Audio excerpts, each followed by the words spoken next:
Oh, hello there. Hello. Welcome to MasterCast. Hey, Paul. Yes. What did you think of that thing that happened on Thursday? I think it was the best it one was we've great. ever done. What? Yeah. What? So, We're so sorry. we're recording this in advance. We're actually recording this on Tuesday, the 26th. Yeah? Yeah. Yes. Yes. We're so Because, we've got a life outside of you guys. apparently so. Not much of one, but, So we're basically doing this because we are. So deal with it. So if anything has happened in between the Tuesday we're recording this and the Friday it gets released, we'll be we'll talk about it next week. Rather annoyed. Or maybe I'll put something on our Twitter and Instagram. I thought you were going to do the shameless plug. Never mind. No. No, Instagram no, it's fine. No, it's fine. No, it doesn't matter. Twitter It doesn't matter. @the underscore Doesn't master matter anymore. underscore cast. No. Oh. Right. So what are we going to talk about today? Well, I'm glad you asked. I'm assuming that you did, and that wasn't just me doing a silly voice. What? Oh, damn. Oh, if I can get to my phone. And we can get to the list. If I can. We didn't really have a list last time, which way it felt No, to shit. we didn't have a list last time. We didn't have anything to talk about last time. But we don't want to miss a week. So, we'll get to that one last. Okay. Let's start at the top.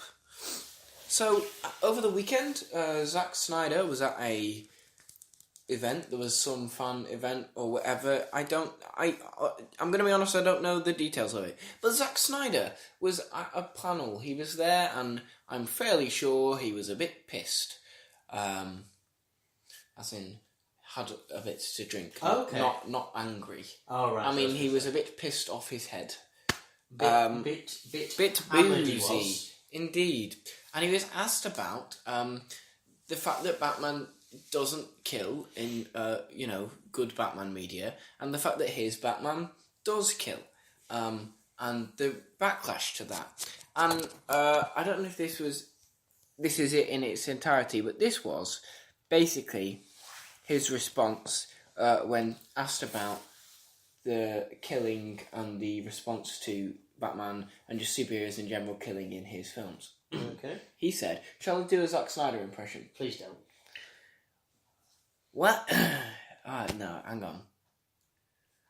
He's got like a really gravelly voice. Once you've lost your virginity... Okay, I'm just going to do it in my voice. Once you've lost your virginity to this fucking movie...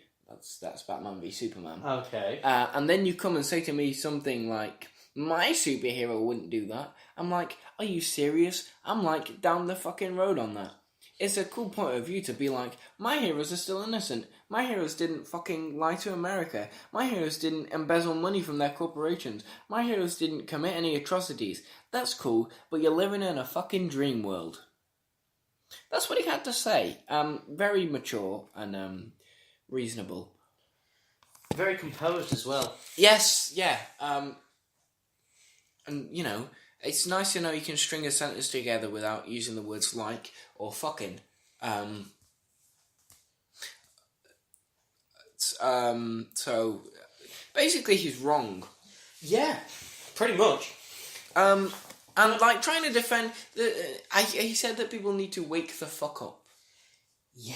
And basically, be like, that's what it's like. You can't just pretend that superheroes don't kill. Superheroes always kill. Except you're fucking wrong. Your view... Most superheroes' MOs are avoid... that's what's made Batman such an interesting and compelling character for 80 fucking years. And, that is...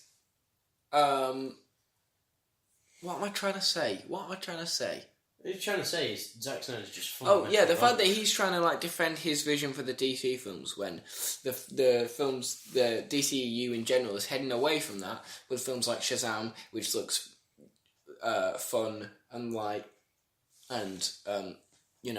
not Zack Snyder-esque, Aquaman is the highest-grossing DC film ever made, and that's nothing like a Zack Snyder film. Wonder Woman was very good, and that was optimistic and not like a Zack Snyder film. So, basically, to say you need to wake up and see my view of the genre, when your view of the genre is the one that no one likes and doesn't make money, maybe you need to wake the fuck up. It's not to belittle your achievement, but it is, really.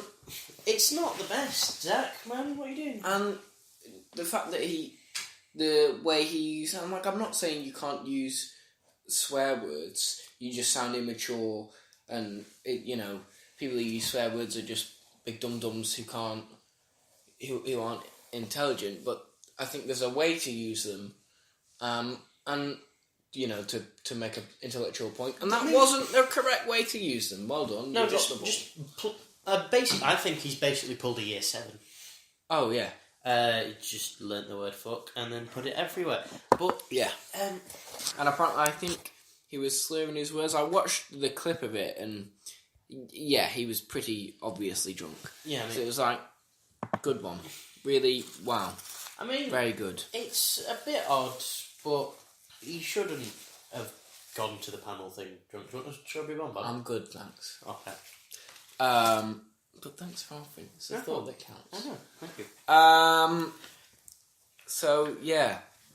I mean, Zach, come on, man. You're better than this, I think. Except he's not. Not really. No. Do you think he was pretending he was know in why slow-mo? people, you know why people like his film version of Watchmen? Because it was just the comic book version of Watchmen. Not because of him. Comic accurate adaptation? Because it had a very similar view of the genre to his view. But, like Superman doesn't. No, Superman's whole thing is... That's why Man of Steel is average at best. Yeah. I mean, the first problem with that is Krypton. Well, that whole fucking Krypton. There's a lot of... Spider-Man PS4. Let's move on from that. Spider-Man PS4? What do you want about? That's not on the list, Jonathan. I hear you saying in your head, Paul. I was going to say, yes. That's not on the list. You're taking me a bit by surprise. Well, life is full of surprises. Can I sidetrack at some point as well? If you want, but not yet. Okay. You can shut your damn mouth. Oh. So when Spider-Man PS4... you'll see where I'm going with this. When Spider-Man PS4 was released, the guys behind it said that it was basically opening up a universe for a Marvel universe for video games, a Marvel video game universe like the MCU, but with video games. And which it looks is like fucking fantastic news. And it looks like we've had our first game. It looks like we're getting the next one. Iron Man VR this week was announced for the PlayStation VR. That is tasty. The trailer looks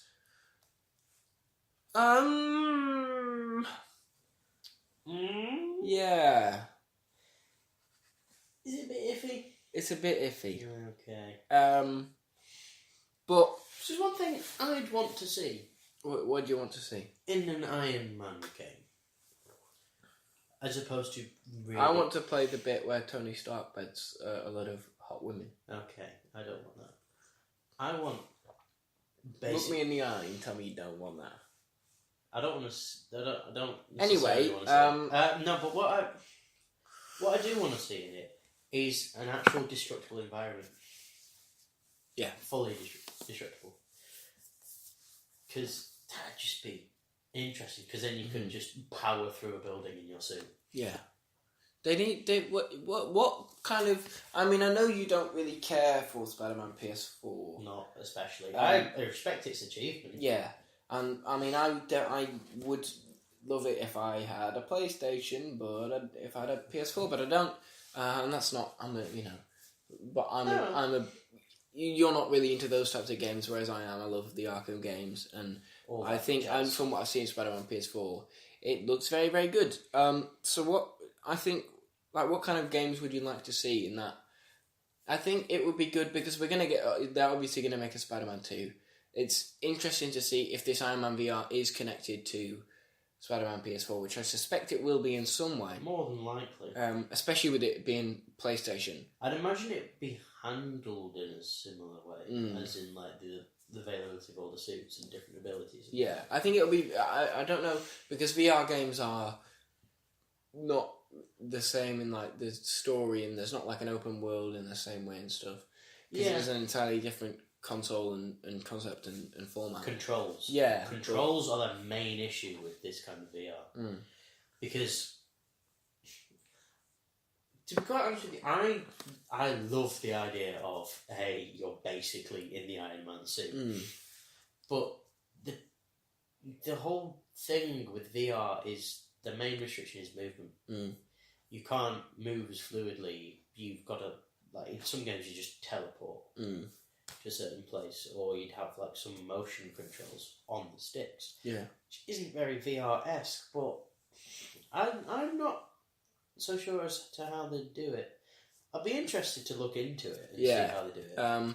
But like, what kind of... I'd like to see them, if they are making a Marvel gaming universe, to not just make more games with like the same kind of controls and environments as Spider-Man. So obviously they are, like I said, a Spider-Man sequel is inevitable. But I think I'd like to see like a Hulk game or a Doctor Strange game. Ooh, a Doctor Strange game with all the magic, mirror dimension, all that kind of thing. And like Hulk with the destructible environments would make me think of it, and that shit. I mean, I don't know, but Guardians of the Galaxy, the Telltale series. Stop with Telltale. I don't like that. I think Guardians of the Galaxy is a kind of sci-fi romp adventure. Yeah, that could be, because you don't know what like the shenanigans. Captain Marvel. That wouldn't translate well to the game. Alright, sorry. I don't think it will. No. Like the same way Captain America wouldn't really translate well as a game. No. Like you could do maybe his missions for S.H.I.E.L.D. But really, who's interested in that? Black Widow, espionage, secret stealthy game. Like Hitman. Like Hitman, yeah. But with Scarlett Johansson.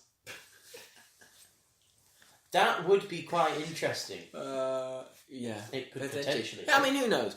But that's not... We kind of got sidetracked. You wanted to sidetrack. I did want to sidetrack. I watched quite a few... I watched a trailer recap in the past couple of days of all the trailers that have come out. One of which is on the list there. Yes. And I'm considerably more excited for than I was previously. Another one that I saw was John Wick 3. Oh shit, yeah. Parabellum. Oh! Another trailer for that, I totally forgot. It's very short, from what I remember. Damn. But then I watched the big one again, and... the first one? Motorcycle, katana, knife fights on a horse. Yes! This is what films need! Killing people with books! No, the best bit is where John Wick's on a horse, riding through traffic, being chased by ninjas on motorcycles. And at one point he gets on a motorcycle and has a motorcycle katana fight. Surely a horse is slower than a motorcycle. Horses can go pretty fucking quick.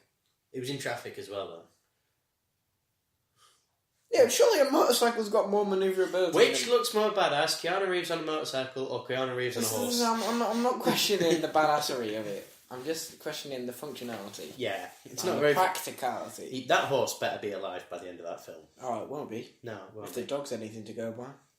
This dog looks like it's going to live, and also the woman he's with has 2 attack dogs, one of whom bites someone in the balls in the trailer. Oh, that's fucking sick. And also, I think there was another trailer for Hellboy. I think there might have been, yeah. Which again has these same. What's he called? The actor who plays the hotel manager in John Wick. I don't fucking know. And do you mean the guy playing Hellboy? No, the guy who plays Blackbeard in Pirates of the Caribbean 4. Fuck else has he been in? Hang on a minute. Damn, I don't know. You carry on talking. You mentioned a trailer there that you were considerably more excited for than you were before. Obviously referring to Dora and the Lost City of Gold. Ian McShane. That's it. Okay. Sorry. Oh. That's not the one I was referring to. No, Paul. I know it's not. I hate you so Or was it? So, a trailer... a trailer came out for the Dora the Explorer film, which we talked about last week. And, Why? what a waste of Michael Pena. It's so bad. It's so bad. To be fair, I quite like the girl who was like, oh, of course, Dora's got a knife. Dora brought a knife to summer camp. Of course, Dora. She can do that. Of course, Dora knows this monkey. Yeah. I liked her. That girl is going to be the one redeeming thing about this film. Just even Michael Pena did. He was like, they go to parties and have raves and the music, and then does an impression of the music. And it's like, okay, I was invested with Michael Pena, now I'm not anymore. It has Django Fett in it. Tamara Morrison. Yeah. He's a bad guy. Is he? Yeah. Oh. So I don't know how that makes it out to be because, like, you put Tamara Morrison in it, it's like kind of better. But this one looks as so we saw shit. with Aquaman. Well, yeah. Well, the thing is, because Dora was already going to be just so shit, they put Django Fett in it to make it shit, a little bit less shit, but still shit. But still shit. Yeah. It's so bad. Doesn't even look. It looks like a student film version. No, it looks like the Dora, like the costume design for Dora, looks like a student film version of live action Dora the Explorer. It's just silly. It's just very silly. She starts in the jungle and then goes to high school and then goes back to the jungle. Why don't you just keep her in the fucking jungle going on an adventure, man? Yeah, how about you just don't put her in high school because it looks cringy as shit. What about that fake ass looking log that they all rode down the hill in? The one where it literally just like a plastic cylinder. What about that? The bit when the monkey climbs out of a bag that is literally smaller than his body. But it's the backpack. But it looks shit. Will the map talk in this? No. Well, what's the fucking point? Of course the map won't talk. The map. You watched too much Dora the Explorer as a child. You didn't. I didn't. Why not? Because, What, were you watching other things like fucking Pokemon or Fireman No, Sam? not Pokemon, and not Fireman Sam. I was watching Bob the Builder and Thomas the Tank Engine. I Thank still you had very time much. to manage to watch all of those things. Well, I slept a lot as a child. Also, Star Wars The Clone Wars and Thundercats. Don't at me. I was playing outside like my parents did back in the good old days. I didn't before do that. they'd invented electricity. I didn't do any of that. Lazy shit. Yep. We got a couple more things. The trailer you were actually referring to was Of course, Detective Pikachu. it was released. There was a little 30-second spot released on Ryan Reynolds' YouTube account. Basically, Looks alright, doesn't it? it was. When does that come out? I don't know. I need to watch it. I might watch it. I've got a giant fucking Gyarados in it. Oh, Also Mewtwo. indeed. And Charizard looks even better. Like, the more ones you release that's got Charizard in it, it's just like, oh my god, he's so perfect. I'm gonna fucking buzz about every Pokemon in it. Right. So you probably won't want to watch it with me. Okay. Speaking of London, What? I couldn't. What? So they released some posters. Have you seen these? For Spider-Man, Far From Him. Far From Him. They released 3. Ooh, 3 glorious, beautiful posters. Okay. Are they? Yeah. They look alright? Have you seen them? No, I haven't. Um, Should I Google them? Define alright. Yeah. Passable as a poster? Interest in the movie?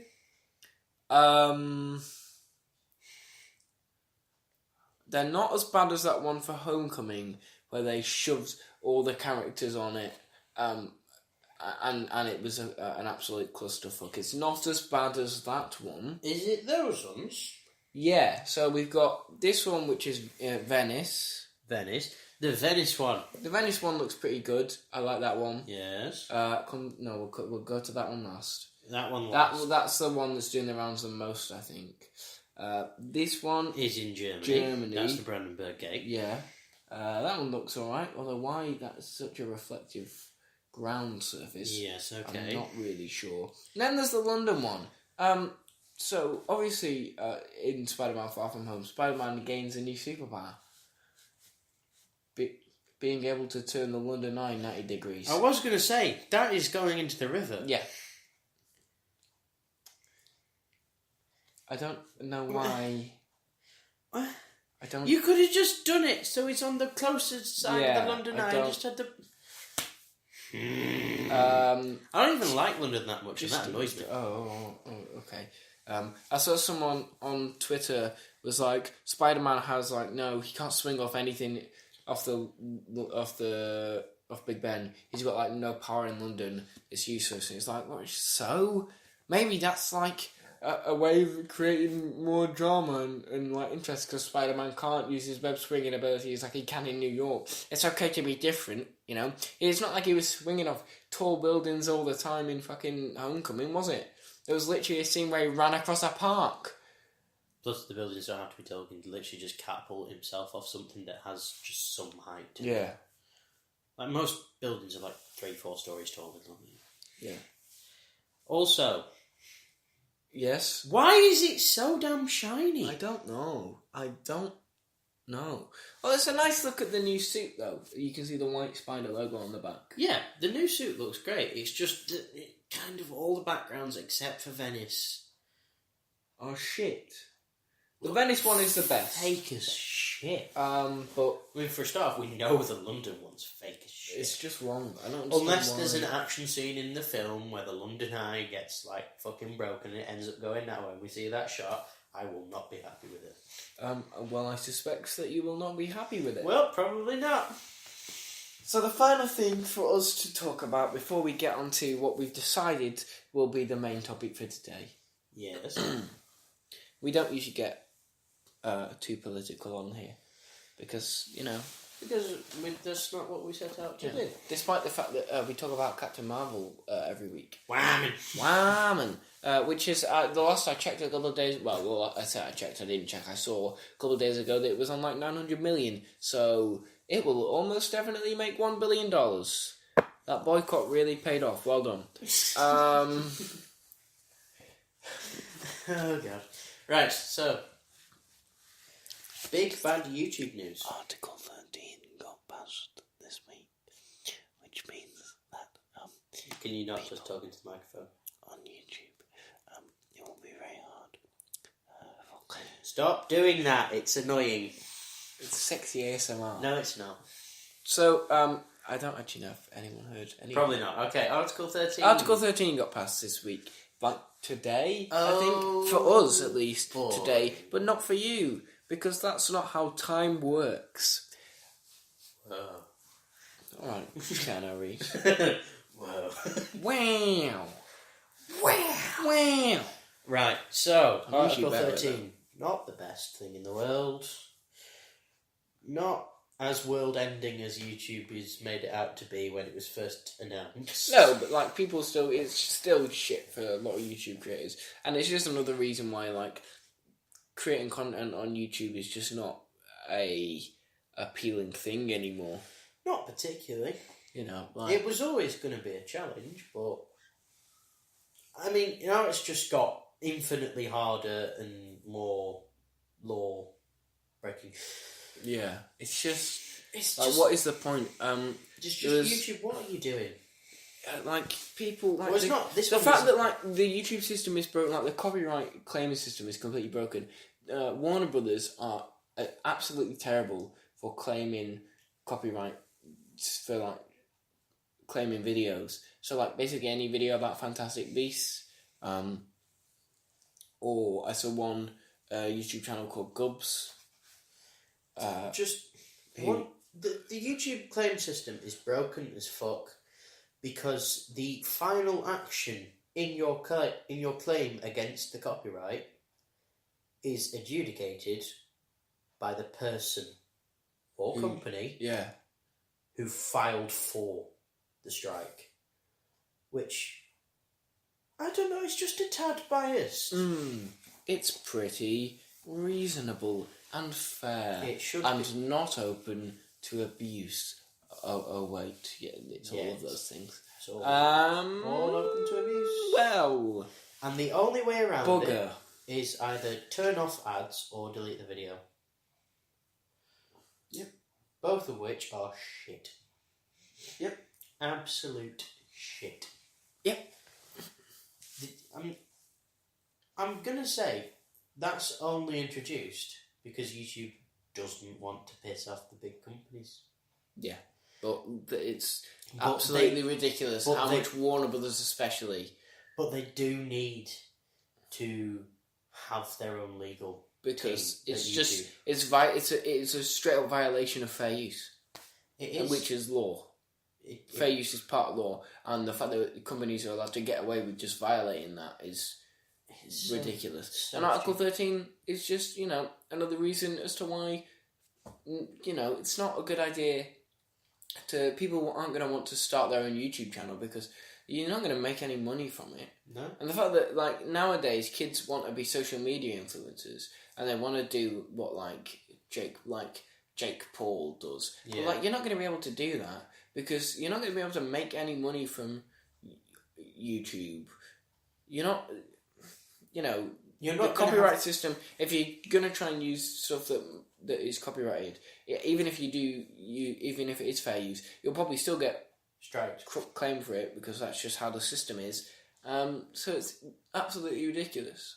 Because in order to do well in it, you'd have to know the legal bits of it in and out. Yeah. And people who but then do that. But then even if you fight back, you can still get copyright strikes, and 3 strikes will delete your channel. It'll get rid of your channel. It's just ridiculous. Anyway, very negative, and that's why so we're going to move on now. Yes, we are. More tea, dear. Yeah, please. All right. I was just checking. Oh yes. Something that is making us feel all warm and fuzzy inside. Is this the tea or what we're going to talk about next? The tea, purely the tea. What we're going to talk about next makes me feel dead inside. It makes me feel old. It doesn't make me feel dead inside. That was a joke, very much in bad taste. It makes me feel really, really old. Well, so today, and I don't mean your today, I mean my today. Tuesday the 26th of March. Tuesday the 26th is 14 years to the day since the airing of Rose, the Doctor Who episode. The episode is called Rose. That's what the episode 14 years is called. Precisely since the revival of Doctor Who. Well, I mean, you can be petty and say that actually it was revived in 2004 and they started making it. But in terms of airing the show and it actually being broadcast, 14 years today. Woohoo! So we thought we'd have a bit of a discussion about that, a bit of a chat. So, rather. That sounds like it hurt. Kinda did. Yeah. I slapped my knee just in case you're wondering what I did. And then you slapped his ass. No, I didn't. Really hard. No. Just now. So, Paul. Yes. Do you have any particular episodes that you'd like to highlight for maybe good reasons, maybe bad reasons, maybe you think it's one of the best ever, or one of the worst, or underrated, or overrated, or just average as balls? Average as balls. I mean, really, the ones that I really like, I think we've discussed on this before. Such as the Impossible Planet in the I Satan think we have. We have discussed that one before. It's such a good So good. I love that. Such a good. What are some ones that you think are sort of underrated that don't get the love they deserve? I'm a big fan of the Matt Smith episode in the hotel with the space monitor. The God Complex. The God Complex. I like the God That's Complex. a good episode. Because the Doctor is just like, what the fuck is going on? And the fact that he gets it wrong. Yeah. He's like, it works on fate. It works on your fears, and you need to fall. He works on your fears, and he thinks it's like, it feeds on fears, but it doesn't. It feeds on faith, because people go to their rooms, they find their fears, they have to face their fears, and because of what they're scared of, they fall back on their faith, and that's what the Minotaur feeds off. I love that. And he's got pity. Very good. Pity at the end. Yeah. For the creature. And the creature... And it's got a really good shit character. Oh shit, what's her name? Rita? I think her name is Rita, the Muslim. The Doctor. Yeah, the actual Doctor. Yeah. The Doctor is in Doctor Who. I can't say actual Doctor. The real qualified Doctor, the character. Yeah, she's a Muslim. And she's a very good character, and unfortunately she dies. Yeah. Yeah. I do like the batshit crazy guy that they introduced as well. Oh yeah, him. Do you like David Williams as a space mole man? And with his little teeth. The funniest thing about that is their national anthem that he says it is. Oh, it's all praise insert name here because yeah, we've invaded so many times. They're the most invaded species in the universe. Oh, it's so good. Well. And then they show up that species in a Peter Capaldi story written by the same writer, Toby Whithouse. One, I think, possibly, apart from another episode which I am going to bring up, I think is the most underrated story in the entirety of New Who. Under the Lake and Before the Flood. Oh, that the Fisher King. Yes. Oh, that's so good. It's such a good episode. They show up again because that's the first ghost. His name is Prentice, and he is Tivolian. That's what they're called. The little mole people. That's so good. Well, another episode that I like. Oh god, chewing. Yeah, we're all waiting. The Matt Smith one with they're all just Matt Smith ones. No, I've got a couple other ones in there. Okay. But all the good ones are Matt Smith ones. No, I think Matt Smith's first one. The 11th Hour? Yeah. You think that's underrated? No, I think that's good. Alright, I was asking for underrated. Give me an underrated one, underrated? Boy! I'm not sure if it's underrated because I've heard people talking about this. Well, don't say that one then, you fool. Okay, I like the school one. The school one? David Tennant. The Krillitane. Oh, I thought you said Skull. No, School. School Reunion. That one. With I like Sarah that. Jane. I really like that one. That is a good one. That is a good one. I'm not sure if it's... Liz Sladen's very, very good in that. Because Anthony Stewart Head is very, very good in that. Because I'm not a proper Whovian. Well, this is why I told you to get a list of the episode names up on your phone. But you told me to fucking... What? I told you to do that first. You told me to do good, bad and underrated, and I don't know which ones are classed as underrated. I know which ones are classed as good and well, bad. how about you look at it now whilst I'm talking about the next one I'm doing, and then come back with a heavy hitter of an underrated story, or overrated. Should we go overrated? Should we go with an overrated one? We'll go with an overrated one then. Get it up on your phone right now. You've made a mess of this whole thing. I'm sorry. This is why we can't have nice things, Paul. I'm not Whovian as much as you are. Absolutely. You wanted to do this series by series, and I had to explain to him. him. I don't even know how many series there are in the revived. 11, you fucking idiot. Don't know. Shut up. Disappoint me. Anyway, I was going to talk about... it's the Matt Smith one where it's called Amy's Choice. It's the one with Toby Jones. It's the Dream one. Oh, the Dream one. I like that one. Very, very good, and I think that is the most underrated story of the modern series. That is... Because no one ever talks about it, and it's so good. itchy nose. You've got an itchy nose.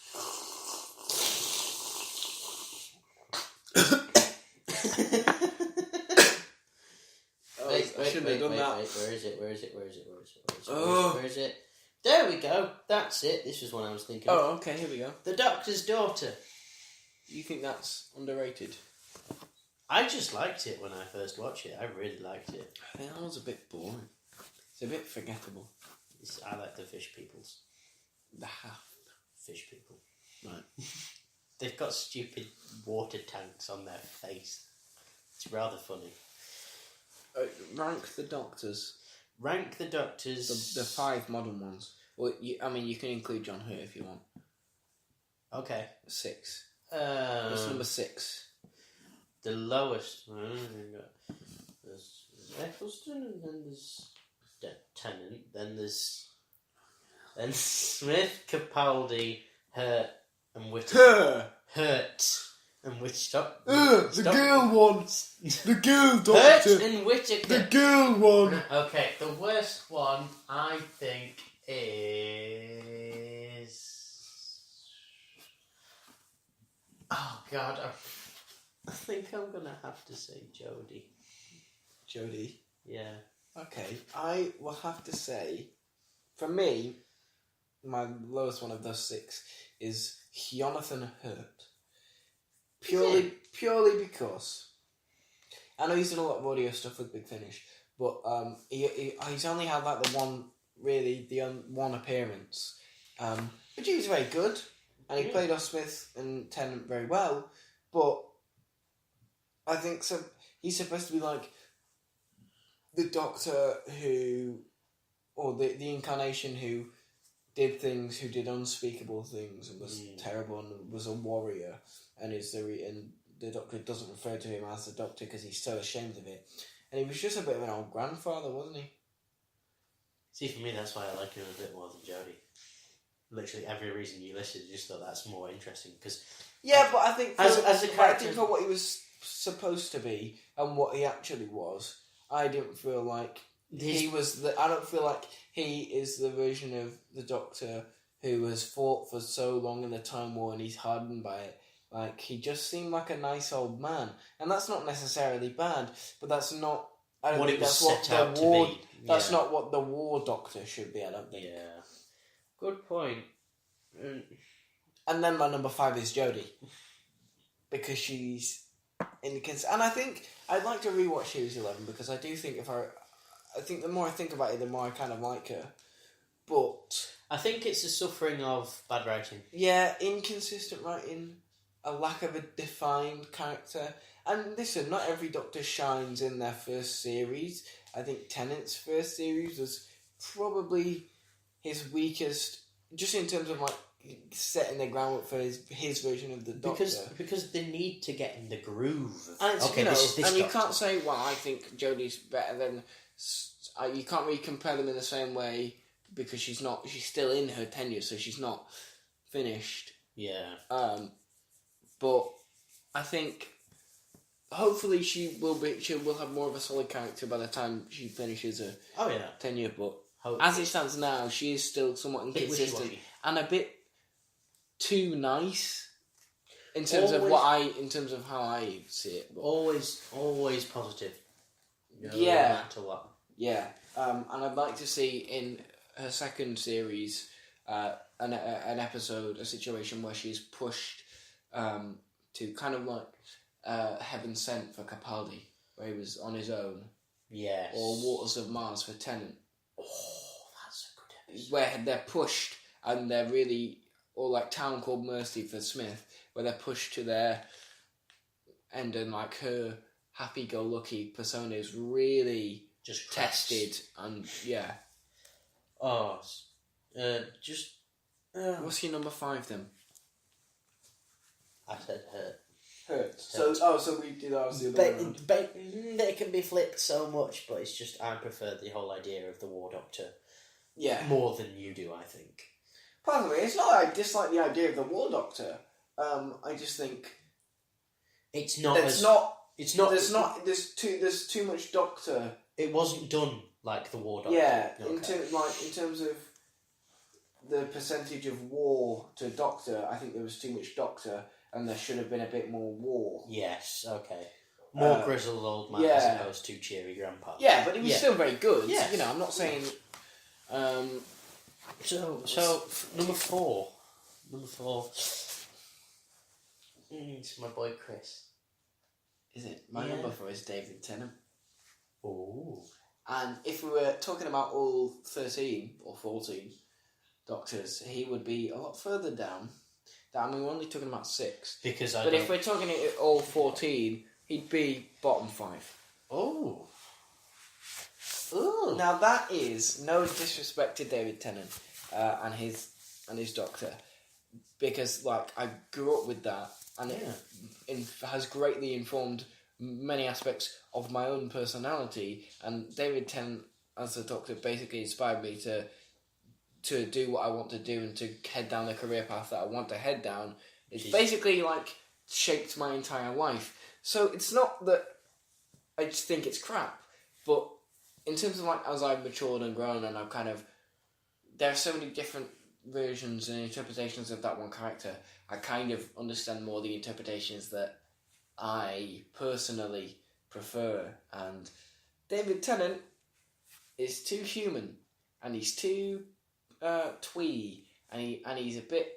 I don't like when he does that whiny voice thing, and I don't like the bit. And I don't like the bit in the end of. I don't like all his silly catchphrases. I don't like the bit in the end of Time where he goes, "I'm going to die," and then pulls a sulky face like a 5-year-old child. David Tennant can do better than that, and I don't know why he did that. And I don't like the. I don't like the lovey-dovey relationship with Rose. That's not to say that I don't think Tennant is great in certain episodes as the Doctor. Like, I think he's great in Impossible Planet, the second bit. I think he's great in Midnight. Waters of Mars as well. Oh. Midnight, when his one thing that he, like, his ability to talk is turned against him. Is that the fact that that's the one with the wet copies? Oh God, that's so good. Oh, that's a good episode. I think purely based off the fact that Tennant was the one I grew up with, and the one I remember most fondly, I think he's number 1 for me. But don't spoil it. Calm down. But that's, and the other two are. Capaldi. What's number 4? Why is Chris Eccleston your number 4? I don't have too many memorable moments of his Doctor. That's pretty much it. But I do remember when I watched it, I did love it. Yeah. So that was really like my first introduction to Doctor Who. So I'm not surprised that I don't really remember as much. Oh yeah, I have vague memories, but it's more when I've gone back and watched it. Yeah, I haven't gone back. I need to. Actually. Yeah. So what's your number 3? Capaldi. My number 3 is Matthew Smith. I'm interested to see what you do the next. Talk about Capaldi. Capaldi, victim of writing. Yes. That's why he's number 3. He's so he's good. There's an aspect of the Doctor. It's again more grizzled, more rough around the edges, and it's so good. But it's just the writing. It's inconsistent, and because he's got some great episodes. Yeah. The one where he's alone and he has the repeat of all the lives and punching. Heaven Sent. Oh, so good. And then the Fisher King. That's great. It's just there weren't enough of them to really propel him. Yeah. My number 3 is Matt Smith because I think he's very, very good, especially in Series 5. I think it's his strongest series.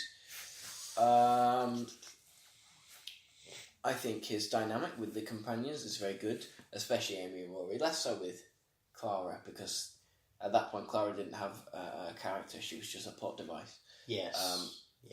He perfectly captures the idea of like an old man in a young man's body. Yeah, very much He nails that. I just think that sometimes in like some parts of Series 6 and 7, it becomes a bit of a caricature of himself. And I think David Tennant fell afoul of that a little bit as well, Yes. where in his later series, sometimes he was just playing a caricature of his Doctor. I think Smith did that a bit as well, and he was a bit too bumbling and buffoon and silly, you know, and slapstick. But when he, you know... But he knuckled down to it. Yeah, but he could do the emotional stuff, he could do the comedic stuff. He was... You know, the fact that he stepped up to the challenge of following David Tennant and nailed it... very good. Very impressive. He's very, very good, but he's just not... I think sometimes he's a little bit too silly. He's my number 2. Yeah. I think pretty much because of the power trio that was the Doctor, Amy and Rory. Yeah. It was such a just strong dynamic. Yeah. It was so great. And one thing that always cracked me up with that series was when Rory acknowledged the fact that he's died, 6 times. Yeah. He's just go, but you'll die, I'll come back. How do you know? I mean, it's happened before, hasn't it? In their final episodes. You'll die. When don't I? Oh, Rory. He's Arthur so Darvill good. is just the best. But yeah, Matt Smith had quite a lot of top quality episodes. Yeah. Good arcs, good characters. And He's not number 1 because Clara, and I don't like Clara. I know some people find the Series 6 River Song arc to be too confusing and complicated. Oh, is this where she gets her name from, who's her parents and all that? Yeah, bullshit? the fact that it's told out of order and all that. I can understand why some people find that very confusing. I get it, so... Yeah, you know... I kind of understand it but when so, I think about it. But that bit was a bit confusing. He had great stories. His writing and episodes were pretty good. Yeah, I think Series 7 is his weakest. There's only really... In that series... A Town Called Mercy, I think, is very underrated. Asylum of the Darks is crap.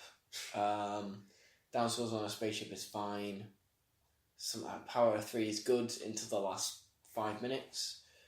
And then the rest of his series with Clara is I'm pretty much embarrassingly bad pretty to much okay. The only reason I think he's number 2 really is just Clara's time as a companion. Nice costume though, with the waistcoat and the frock coat. Very nice. Costume. Very good costume. Good costume. Very good costume. Your number 2? My number 2 is Christopher Eccleston. Have you rewatched his series? I rewatched not in his series in its entirety, but the other day I rewatched The Unquiet Dead, and a week or so ago I rewatched The Empty Child and the Doctor Dances. The Empty Child will always be the first thing in my childhood that gave me nightmares. That was so terrifying to me as a child, and now I can watch it and it doesn't scare me. And I can appreciate it for just being a very good story, because it is. But it's got that inherent kind of that's my father being loud in the kitchen. The Empty Child was especially terrifying the minute when they got in the room and they were just like, "Okay, we're safe. Oh, I'm behind you. We can hear the noises." And it turns out they can go. I like that. Fucking walls. And it's weird the fact that the Empty Child starts taunting them.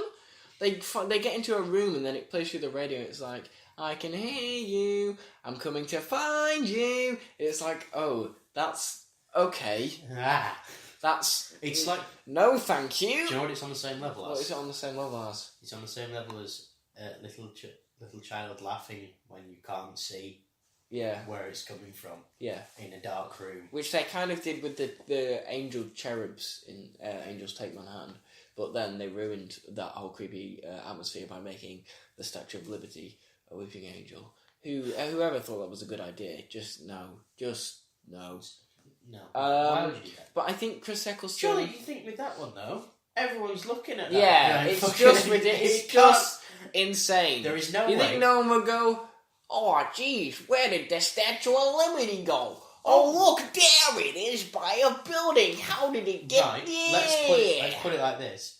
There is such a minute chance of it being able to move. Yeah. Like, it's basically... Literally, every Iron Manhattan will be on that giant... And, I know that the angels are very fast when they move. So, okay, fine. What's that? You've added in a sound of footsteps to insinuate that it's walking towards them? Oh, Jesus. Why would you do that? What? Oh, God. Anyway, that's not Chris Eccleston. I think he the Time War back then, it's kind of lost a lot of its mystique, and it's a bit of a hassle to deal with now. It's been dealt with, Yes. to kind of... But back then, the Time War was such a good idea, and it was a great way to reinvent the show and have a narrative reason for the kind of gap in terms of, like, the show ended and now it's back, but it's different because this Time War happened. I think Rose, she's rather irritating in Series 2, but in Series 1 she's very good. Chris he fell out with the high-ups in the first block of shooting, so very early on, and still gives great performances. He does not let that affect his performance. Craft, He was very civil and very kind of... And that's why I'm not mad. And he's spoken more candidly about it recently, in recent years, but the fact that he, fell out with those people and decided to leave, but still gave such a great performance and didn't do a bad performance out of spite. Yes. I think that is very commendable. Just like, I don't think out of those 13 episodes, I don't think there's a bad episode in that bunch. The Long Game, maybe, but in any other series that'd be like middle of the... Like, that's probably the weakest in that series, but in any other series that'd be like middle level, like pretty decent. Boomtown, I suppose, is a bit the same, but I think that series is the most consistent, like the strongest series that we've had, and the fact that they went in with like, well, we don't know if we're going to get a second series, so let's just make these 13 episodes the best that we can. So he's got the most defined character arc out of any Doctor, and he's just very, very good, and he's kind of darker and more northern and alien, which if you're paying attention, is the kind of Doctor I like. And of course, my number one, David Tennant. Yay! I really love David Tennant. You say The Empty Child was the first one that gave you nightmares? Oh? The Waters of Mars. Jesus! That was the first one that gave you nightmares? Jesus wept. I was so uncomfortable lying in bed after watching that one. Fair enough. I hated it. Yeah, that was creepy at the time, but like, The Empty Child was the first one that gave me nightmares. I remember being scared of the Autons in Rose. I remember being scared of the Gelf. I remember being scared of the Krillitane and then the werewolf. The werewolf and then the Krillitane. I was scared a lot of Doctor Who as a kid, but that's the point. The Waters of Mars terrified me. It genuinely... Not because of just like the existential themes of it. No, just the fact, the way the people who were infected with the Waters of Mars looked. I was just like, oh God. And then the bit where the two... It's the cracked lips. I know. I was just like, oh God, that's so awful. And then like the bit where they both go down on like their all fours. They go down on each other. No, but the two of them side by side, all fours, and then start spewing water. I was just like, to get it through the roof. Stop it. I hated that. But now I just look back on that episode and just go, good God, it's so good, and it's so unforgiving. Where it's like, yep, you're dead. You're like the bit where the girl, I don't remember her name. She's like Swedish or something, and like they start getting water through the ceiling, and it starts coming towards her, and she's just trapped. Then eventually gets turned into one. Like, she's not escaped. That is such an unrelated story. Yeah, and I think Tennant's great in that, but I mean, I've already said my piece on Tennant, and I know that is a very unpopular opinion. It's rather, and it's not a case of I think Tennant's crap, because I have a lot of respect for but the thing is, that interpretation is just not my favourite. So For me, there's like so many good things about Tennant, and also his companions. I like his stint with Rose. I thought it sort of made him human, which is what you'd expect after spending so much time. And then there's Donna. Fucking Donna. I love Donna. Donna's pretty good. I think she's a little bit overrated. I do like Martha though, and I think good. Mickey grows really well during the 10th Doctor's tenure. It's just... Wilf is the best. Oh my god. Also, the Master. I love the Master in David Tennant's era. I don't. I do. But, I think he's great. He's irritating in the first story. Is that where he becomes Prime Minister? Yeah, in Sound of Drums. He's just annoying. He's got like one good scene. He's got the scene where he gasses the Parliament room. Yeah, that's very good. Where it's like, what's that? Oh, sorry, it's a gas mask. Why are you wearing that? Gas. Gas. I'm sorry. Because of the gas. Which gas? Which gas? And then the gas comes out. Oh, so good. And then he starts tapping on the table. Although that scene is now ruined for me because I was on a site it had loads of bleepers on it, and he's tapping it, and his hand does a weird thing where it switches from one leg to another. So he's tapping it, and he goes do do do do do do do do do, and it's really, you can see his hand move as he switches it from one leg, and then immediately regrets that and puts it back on the other leg, and it's really distracting. But I think he's just, in general in that story, he's annoying and just weird. And then he's got like superpowers in the End of Time. I just like the End of Time episode. He's better in the End of Time. I think every subsequent appearance of Johnson, I mean, he's only had 2 subsequent appearances, but every time Johnson showed up, he was better. Yeah. Than that previous. He's not as good. He's nowhere near as good as Derek Jacobi, and he had 2 minutes. Oh yeah, Derek Jacobi. So damn good. But the bit that I like about Johnson's one is when pretty much the first time we're introduced to him is mad superpower bullshit, where he interacts. Was it the 2 guys around the oil drum thing? That's fucking terrifying. Yeah, apart from when they go to the woman at the stand and she's a skeleton, but she's still got all her clothes on. Oh, that's a bit cartoonish. Yeah. So just. Tennant had so many good things. I grew up watching it. Got me into Doctor Who. I just love it. Yeah. So that's very nostalgia heavy. And I can understand that. Very, very. Now, honest. Prepare yourselves. Oh Jesus! If you've been paying attention, and if you have been listening to this podcast since the beginning, or you just happen to know me, you'll know that my number 1 is Peter Capaldi. Yep. He said that he was a victim of writing, and I absolutely agree. His writing is inconsistent, at times very bad. It can't decide what kind of character he should be, and I don't think the stories that he was given to work with were particularly good. I don't like Deep Breath that much, which is his first one. Listen's overrated and very forgettable.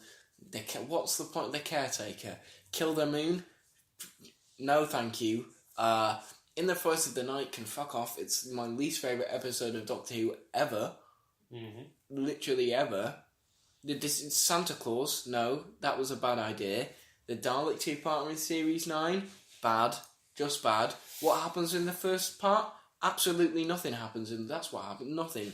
And then he goes and Moffat goes and buggers the entire mythology of the Daleks. The Zygon 2-parter is bland, apart from the war speech at the end. The Maisie Williams shows up and ruins the entire series. Sleep No More is alright, but it's not good. It's just not as bad as everyone says it is. The Monk trilogy was a waste of time. The point is, I could go on. I don't think he had very good stories. A lot of his stories were very bad. I don't rate Into the Dalek that much. But by the same token, he had some very, very good stories. Yes, damn good ones. I quite like Robot of Sherwood, and I'm not ashamed by that. Time Heist, bloody brilliant. Mummy on the Orient Express, brilliant. Flatline, brilliant. Under the Lake Before the Flood, as we've already discussed, brilliant. Face the Raven, brilliant. Heaven Sent, absolutely incredible. Hellbent, okay, not so much. The Pilot, pretty good. Smile, way better than it had any right to be. Return of Dr. Mysterio is like one of the best Christmas specials, aside from A Christmas Carol.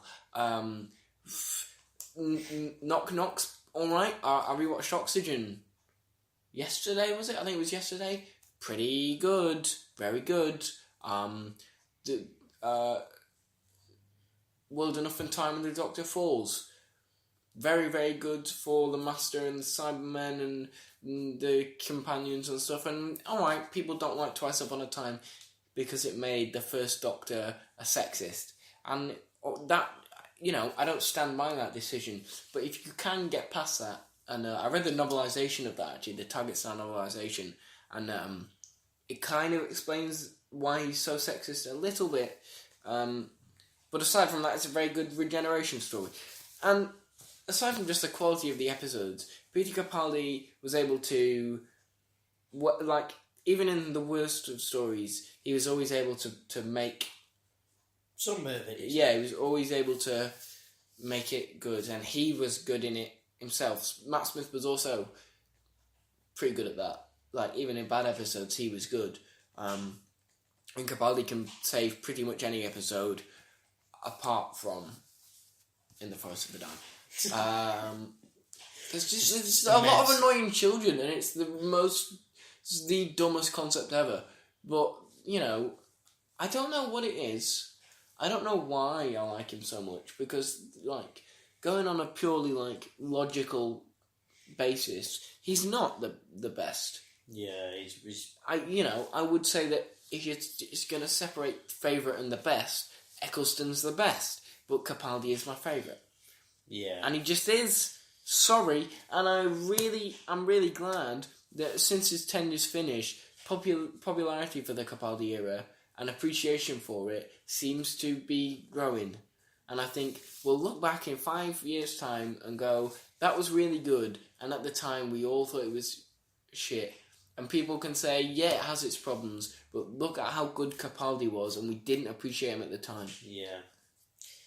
Very good point. Very good. Very good. So that's that. That's that. We want to talk about more good episodes of Doctor Who. Okay. I'm trying to think of something that we might not have...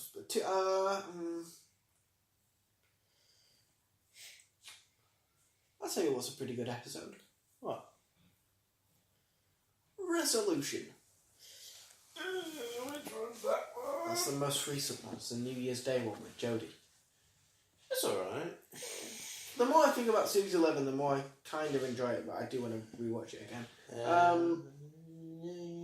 Yeah, I'm trying to find the name of it. What you like? Wait 1 second. What you like? Oh, I quite like the Unicorn and the Wasp. is that the Agatha Christie? Agatha Christie one, yeah. Giant fucking Wasp is so good. It's just a fun spoof, innit? It's really fun. 42. You think that's good? I liked it. I did, then I rewatched it and I didn't. And 42 was a bit scary the first time I watched it. Yeah, because I was a small child. Yeah. What else are you meant to do when there's a giant man in overalls with a stupid fucking helmet thing on, and when he opens it, he fires a sun laser death thing? And he's got an evil catchphrase. Which is... Burn with me, obviously. I A Christmas Carol. I did briefly mention that then, didn't I? But it's my favourite Christmas special. I think Michael Gambon is pretty great. Yeah, Michael Gambon. And I think Smith is really good in that one. It's a really good Doctor Who version of the Christmas Carol story. What more could you ask for? I know it's a serious question though. What more could you ask for? I don't know, really.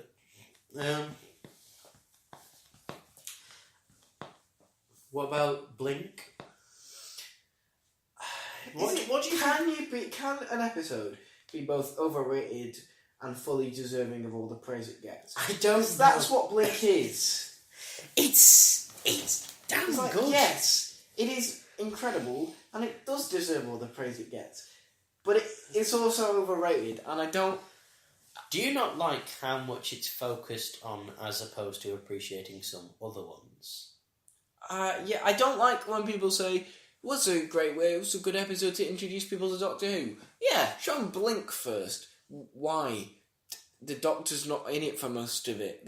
Why would you want? No, I think if you show them that first, you're doing them a disservice. All right, maybe Rose isn't the easiest episode to start with because a man gets eaten by a wheelie bin. I accept that. I'm surprised people made it past that episode. To be honest, that is insane. But showing them that, which, that concept in and of itself, the story and the narrative of it, is pretty complex for someone who's never...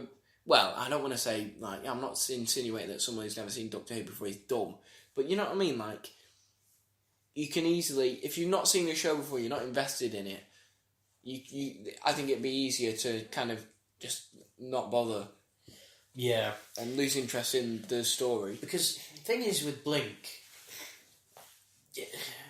that's not the first introduction of the Weeping Angels, is it? Yeah. Is it the first? Yeah. The first one. That's the first. But I think in order to understand the severity of the threat of the Angels, you need to see what the Doctor has dealt with before. Mm. Because this is the one where he's deadly serious and he's actually sort of succumbed to the Angels. Yeah, he's already been... Yeah, they already got sent back in time with the Angels. Him and Martha. They got sent back in 1969. They got him. Mm. And I think in order to understand this, how threatening that is, you do need to watch Doctor Who before that to see the kind of things that he's done and the sort of things that don't necessarily faze him. Yeah. To then realise that how serious the threat is. I mean, it's a good episode, but it's just... And I don't like the phrase timey-wimey, which stems solely from that episode and has now extended itself not just for that show, but into general pop culture. Timey-wimey is now a phrase used in it. Where was it that I saw it? Wibbly-wobbly, timey-wimey. Where was it that I saw it where someone had used the phrase timey-wimey? And it was nothing to do with Doctor Who. I don't know. Oh, yeah, it was... But it was nothing... It was to do with Marvel. So it was like, what is the... What? I just don't like it. And the fact that it's now just kind of part of popular culture. Yeah. I'm fairly sure the term spoilers may also come... I mean, I'm less confident on that. But that's River Song's catchphrase. And I don't remember that being around before she first appeared. I'm probably wrong about that, but I'm fairly sure timey-wimey comes from that episode, and I don't like it. I prefer spoilers to any other catchphrase, really. Yeah, I don't like the catchphrases. I prefer spoilers because it's actually just a thing, just like, you're not going to know that one yet. Yeah. Stop it, Doctor!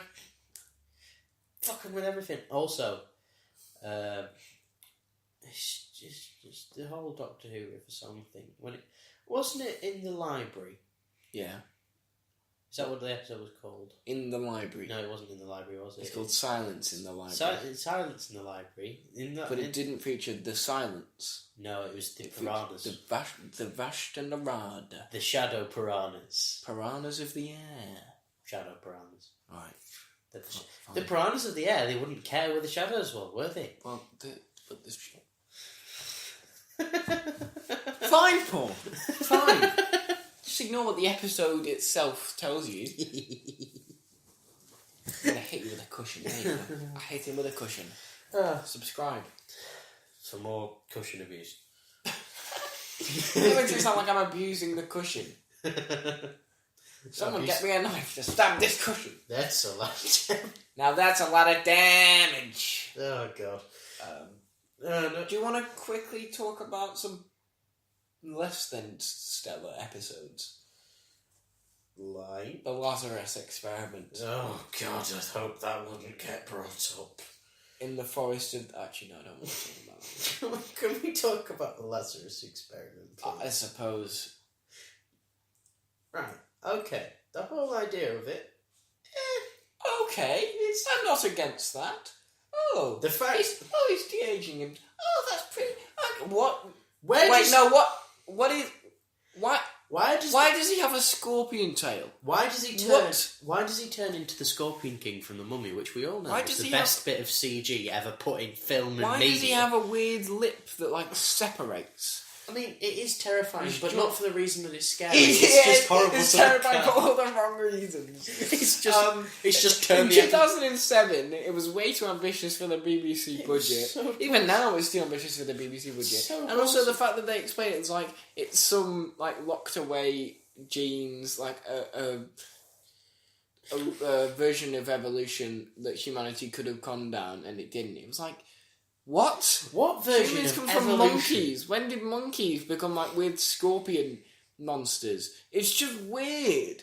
That either make it look more like something that could feasibly have been an evolutionary path that humanity went down, or don't explain it as an evolutionary path that humanity could have gone down. One of the two. Don't Explain it as some magical sciencey bullshit Yeah, that he do picked up from an asteroid or something. Yeah, Or a or fallen some weird stench. serum. Do Or- the classic Marvel superheroes. It's a serum.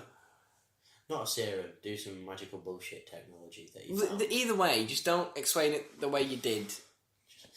It's a my God, turn it off now thing. What, are you scared by it? No, it hurts my eyes. That's what it is. It's just, and also I think that is the point where I got fed up of the a thing that you find a lot in. It's weird.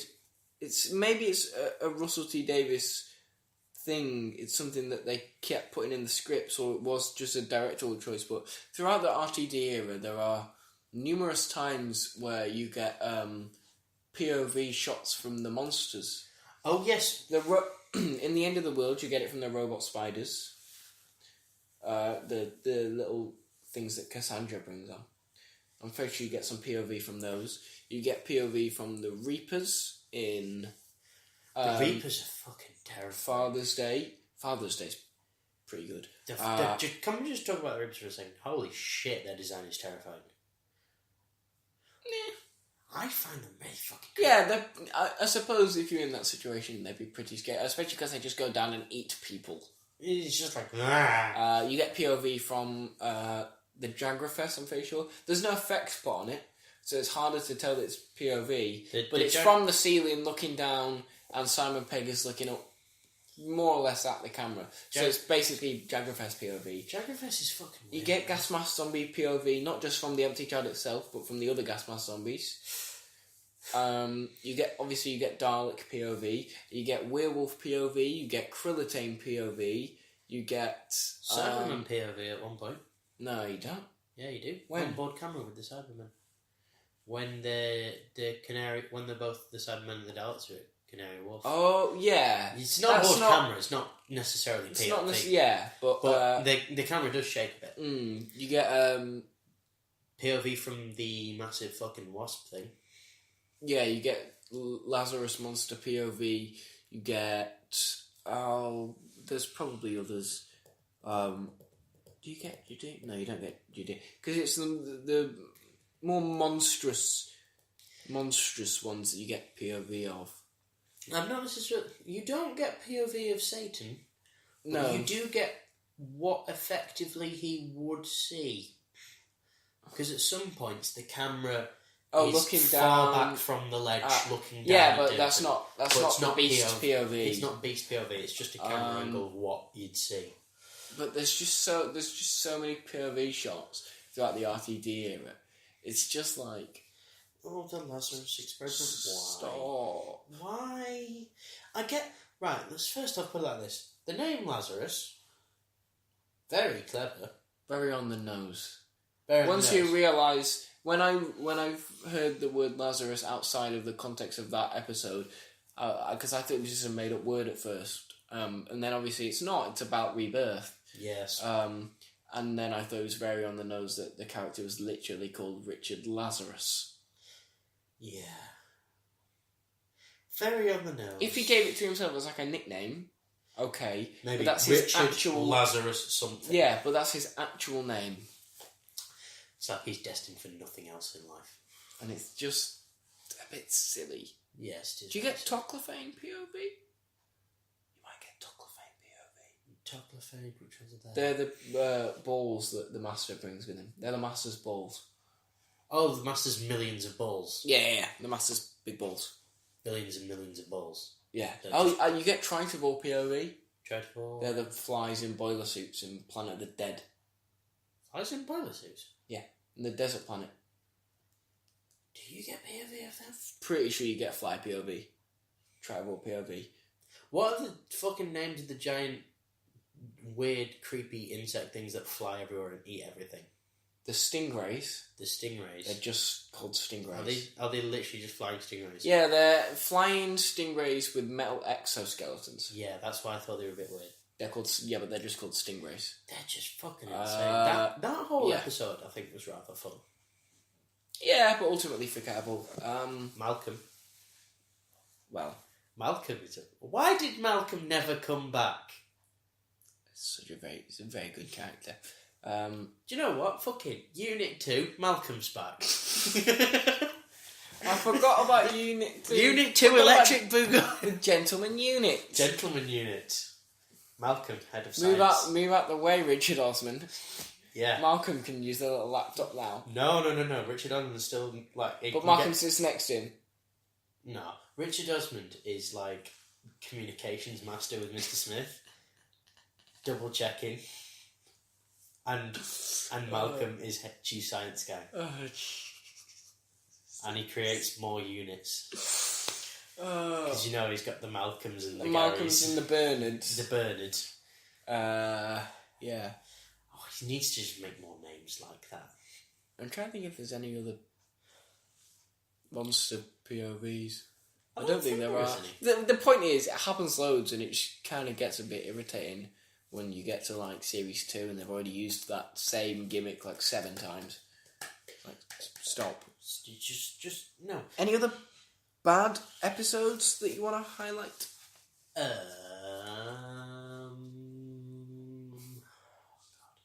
Victory of the Daleks. I'll go through that one. Most of the Dalek ones for me are a bit forgettable. Dalek is very good. Dalek is incredible. Which one's Dalek? The one where it's in the bunker, where it's in the cage, and then Rose. Chris Eccleston. Yeah. When Rose touches it. That's good. Then there's Chris Eccleston's. Is it the no? Final. Is that the one where he said where you should go kill yourself? Yeah. Oh, that's good. And then it does at the end. Oh yes. Then there's Bad Wolf Pattern of the Ways, which the game show stuff in part 1 is very dated now, but it's kind of fun. But that's a pretty good dark story because they just murder everyone.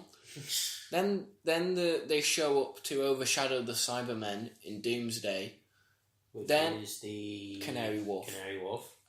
I only know that because of the YouTube video Bitch Fight at Canary Canary Wharf. That's so funny. Right, okay. Bugger! If you listen to it, It's a YouTube channel called Joe Vevers, I think it is. Bitch Fight at Canary Wharf. The Bitch Fight of Canary Wharf. Oh my so god, funny. It's so good. Then there's the very misguided Daleks in Manhattan and Evolution of the Daleks, which had some good ideas and some not very good execution. Handled fucking awful. Badly, just not good. Although I remember it once got played in history. Why? Because we were doing about the Great Depression. And did you get the Great Depression from watching it? We only watched the first 5 minutes because it was to show Hooverville. And then a Dalek shows up. And one of the guys in the class, the Dalek shows up. It's when it comes out the lift and he goes, "What is that?" And we were like, how do you not know what... Even if you don't watch Doctor Who, how do you not know what a Dalek is?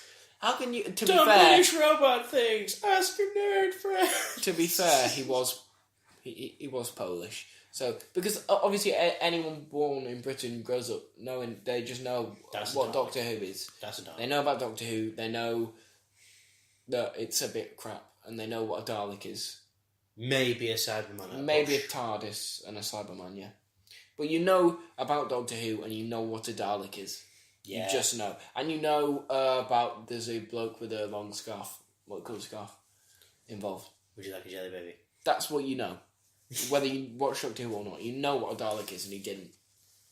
No, Victory of the Daleks was... I don't think in the Stephen Moffat era we ever got a good Dalek story. Victory of the Daleks is... no, to be fair, Victory of the Daleks is sort of alright until the Paradigm Daleks show up. And admittedly they are too colourful and it's just a bit... And especially because the colours are very flat. Paradigm Daleks? Is that the big chunky ones that you never see again. Oh. They're all multicoloured. I like the one because it's sort of designations of which ones are which. But why would you make one orange? Due to the descriptions of them, it is in my head it is implied there are multiple of a certain colour. Like the combat one. The drone, the red one. Right, white as the Supreme, fine. Blue strategist, good. Red drone, okay. Yellow Eternal, no one even knows what that is, but it's yellow and it's got black balls as opposed to like the gunmetal grey balls that the other ones have. Even a yellow and black Dalek, it's a bit misguided, but I'll allow it because it's the only one of the Eternal kind. It's the only one. Yellow Scientist, that was a bad idea, you shouldn't have done it. Yellow Scientist? No, Orange Scientist. Orange Scientist. That was a bad idea. To be honest, the thing is... And then Asylum of the Daleks is absolute wank. The thing is that when you introduce new types of Daleks... Yeah. There's the first... Just the bog standard generation Daleks, which is just the bronze. Yeah, the Time War Daleks. They look great. Yeah. They look good, but I think they should have... it really disappoints me that they didn't push ahead with the Paradigm Daleks and just use them despite the criticism, because then we didn't get another redesign. I mean, we still haven't got a redesign. We got the Junk Dalek in Resolution, but that's not a proper redesign. So we don't have a read, and even that is based on the Bronze Dalek. Exactly. So there's the Bronze Dalek, which I like, and then there's the Black Dalek. Dalek Sec. That looks great. Yeah. Then there's the Red and Gold. The Red and Gold. The Supreme one. That.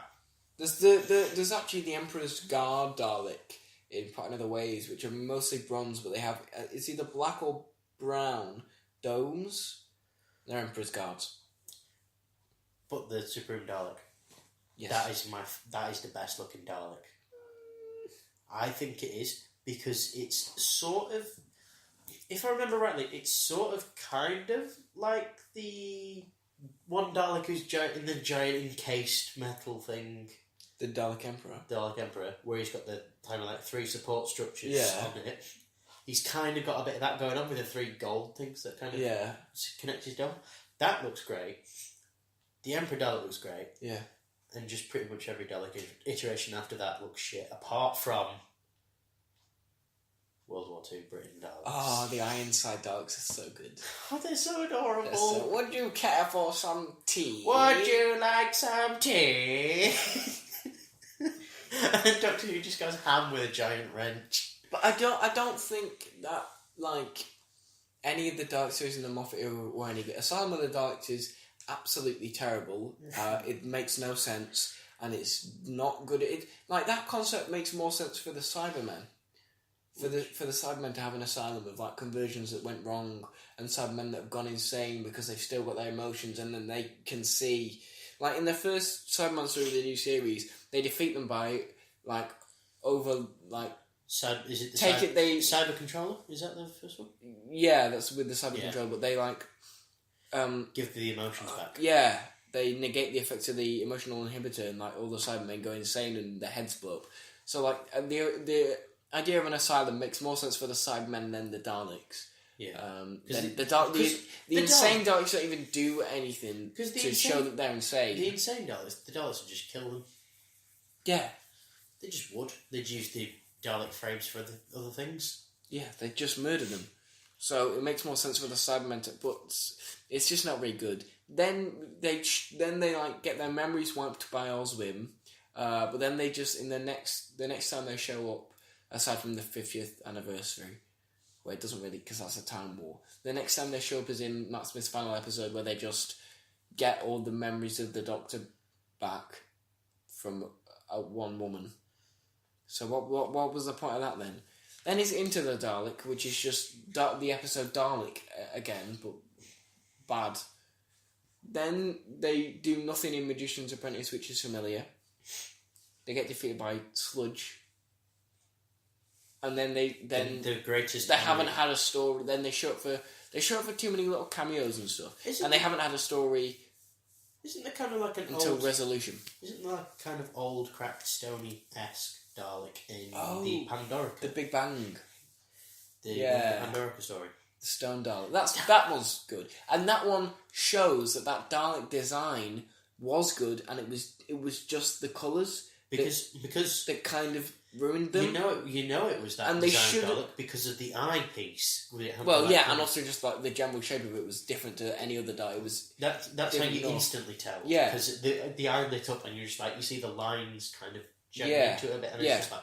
Oh. And that Stone Dalek shows that version of the Dalek worked. It was a good design. It was just the colours, and if they'd have kept the design and got rid of the brighter colours and muted the colours and made them more metallic like they did in Asylum, those Daleks eventually would have been embraced, I think. And I think you could have kept the white one.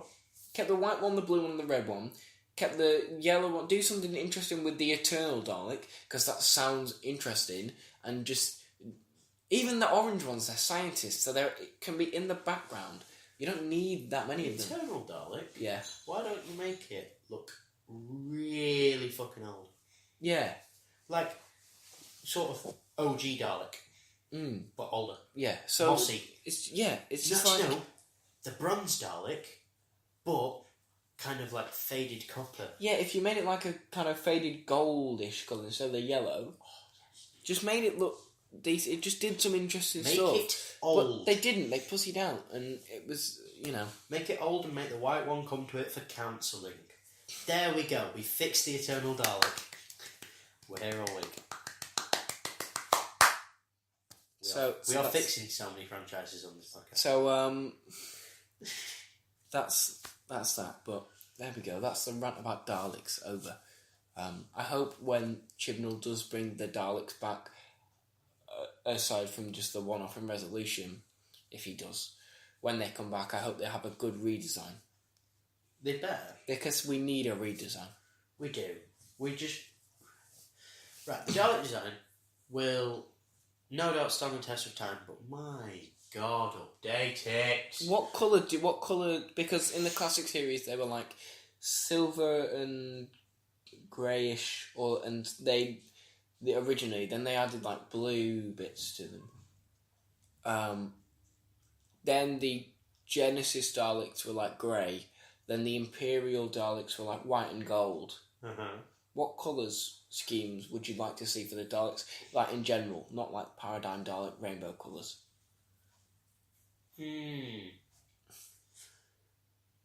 Oh God, I wouldn't mind like a dark red and black. See, I was going to say that, actually, but I wasn't going to say dark red, I'd say blood red. Yeah, that kind of... Blood, because... What are they? Terrifying creatures of war. What colour are they? Yellow. Hey, hello, it's me, the Yellow Dalek. I've come to kill... No, don't want to... no. Nobody likes me because I'm yellow. Don't go up the stairs. No, I can't. Oopsie. I can't get you up the stairs. No, please don't. No, like a blood red. Yeah. With, like, maybe black balls. Yes. Oh, God, that look good. Because... What colour is terrifying? I don't know, the colour of the things that keep you alive. Yellow. Bright yellow. It's a terrifying colour. As is orange. Very scary. Maybe. I do really like the Bumblebee colour scheme for the Dalek. It's weird, because like it's just the balls on the yellow Dalek that are black. The rest of the bits that are gunmetal grey on the others are also gunmetal on the yellow one. But if they made it all black and it was like a Bumblebee Dalek, I think that would actually look quite cool. Because it's a scientist Dalek. Bumblebee Dalek. It's a scientist Dalek because you just look at it and you just go, hang on a minute, that's kind of like the warning colours. Oh shit! Yeah, it is. It is the one. It's the one Damn. in colours, which basically should. Also, don't give it the fucking laser thing. The gun. Yeah. Yeah, don't give it that. You know in that Dalek design where they have that thing at the back, on their backs. Which was the... Basically, those designs. The midsection where the plunger and the gun are. Yeah. If you notice, that has like a line in it, like a ridge inset in it. Mm-hmm. And the idea was the guns or the plungers or stuff could swing round, and there was a thing that they had on their back which could open up, and they could take like the plunger, swing it round, and replace it with something else. They could bring out a different tool. It would come out, swing round, and replace that, and go into the socket. Oh. And we never got to see that. Right, okay. The thing is, though, with the Dalek, keep the eye stuck. Yeah. That's iconic. Yeah. Keep the plunger. Keep the balls. Maybe not.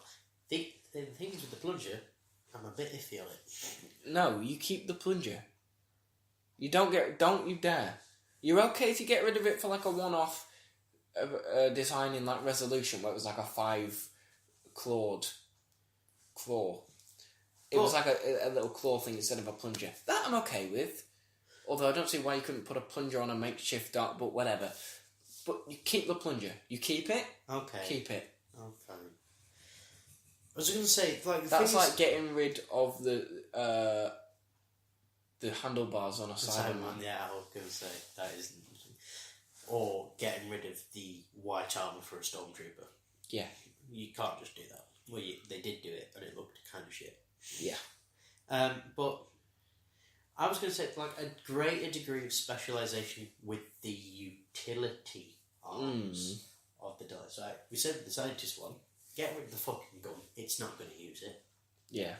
And it also has damage to the Daleks. It's just like this one. It don't need to worry about fighting. It got all the Daleks for that. Yeah.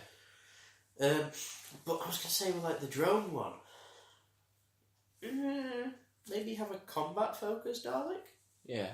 Do lasers. Or just one stupid overpowered laser that could just like rapid fire. Like the Special Weapons Dalek. You ever seen the Special Weapons Dalek? What's that? It's from the Sylvester McCoy story, Remembrance of the Daleks. How many laser things does it have? It's got one. Yeah. But it's a Google it. Google images. Special Weapons Dalek. Okay. Cause Am I going to be impressed? Yes. Okay. I can't. There's no. I can't. Words cannot describe. It's just. It's when something just looks inherently badass and you can't describe it. Is it actually like that? Like what? Is it actually? Yeah. So badass Listen, you can't mate. describe it.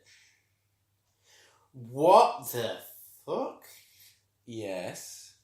It's a tank. It's a tank. This is what I mean by a combat-focused Dalek, except not that goofy. Listen, the point is, it's damn cool. And a modern redesign of the Special Weapons Dalek. Yes, please. Oh my god, someone's made a sort of model. That would also be that kind of thing. That would be rather cool. The kind of grey-ish sort of colour. My god, it's a tank. It's a tank. It's just a tank. Yep. Indeed. I was thinking maybe something not as goofy as that. Yeah. But two sort of Anyway. laser things. Well, that's that. We've talked about Doctor Who for like a straight hour. We could probably talk about We it. could, but I need a piss. I'm needing a piss for like the past 20 minutes. So, shall we leave it there then? I think that is a rather good episode considering the shit that we put out last time. Yeah, it's nice to have an episode that's not just over an hour. Again. Yeah. Anyway, so that's been fun, hasn't it? So we will see you next week, maybe. And if anything does happen between when we record this and when we well, it's just more content for next time. Indeed. So I hope you enjoyed. If you're still listening, let's be honest, you're not. And that's that. Bye bye.